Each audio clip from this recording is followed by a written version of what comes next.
Hi అండి. This is doctor K. Vijayalakshmi consultant obstetrician gynaecologist.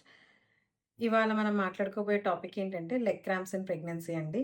అంటే కాళ్ళు పిక్కలు పట్టేయడం అంటాం కదా! కాళ్ళు నొప్పులు రావడం, పిక్కల్లో నొప్పులొచ్చేయడం, తిమ్మిర్లు పట్టేయడం అట్లా అంటాం కదా! చాలామంది కంప్లెయింట్ చేస్తూ ఉంటారు. అది నార్మలేనండి ప్రెగ్నెన్సీలో. అంటే ఏంటంటే మనకి ప్రెగ్నెన్సీలో వచ్చే హార్మోన్ చేంజెస్ వల్ల అంటే ప్రొజెస్టెరాన్ అనే హార్మోన్ వల్ల ఇది జరుగుతూ ఉంటుందనమాట. దీనికి ఏంటంటే ఇంకొక కారణము ఒంట్లో ఏమైనా ఎలక్ట్రోలైట్స్ ఇంబాలెన్స్ వచ్చినా కూడా ఇట్లా అవుతూ ఉంటదనమాట. ఇది ఎక్కువగా 2, 3 ట్రైమెస్టర్స్‌లో అంటే 4 నెల నుంచి 9 నెలల లోపు ఎక్కువగా ఉంటూ ఉంటాయన్నమాట.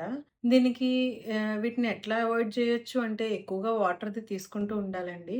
కొంచెం potassium and magnesium rich foods అంటే కోకోనట్ వాటర్ కానీ, ఇట్లా ఫ్రూట్స్ కానీ ఇవేమన్నా తీసుకుంటూ ఉంటే మంచిదండి.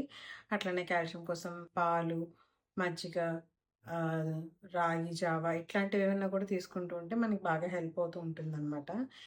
ఎక్సర్‌సైజెస్ అవి చేసుకోవచ్చండి. స్ట్రెచింగ్ ఎక్సర్‌సైజెస్ అవి ఉంటాయి.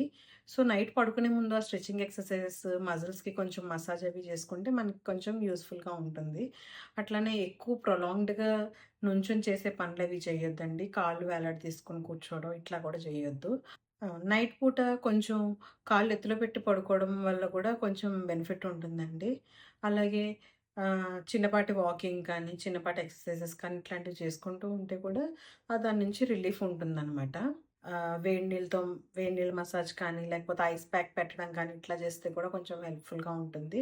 అండ్ హీల్స్ అవి కొంచెం అవాయిడ్ చేసుకొని కంఫర్టబుల్ ఫుట్‌వేర్ అది వాడుకుంటూ ఉంటే కూడా ఎంతో కొంత హెల్ప్‌ఫుల్‌గా ఉంటుందండి. ఇవన్నీ చేసినా కూడా కొంచెం ఇబ్బందిగానే ఉంటుంది అంటే గనక ఒక్కసారి మీ గైనకాలజిస్ట్‌ని కన్సల్ట్ చేయండి.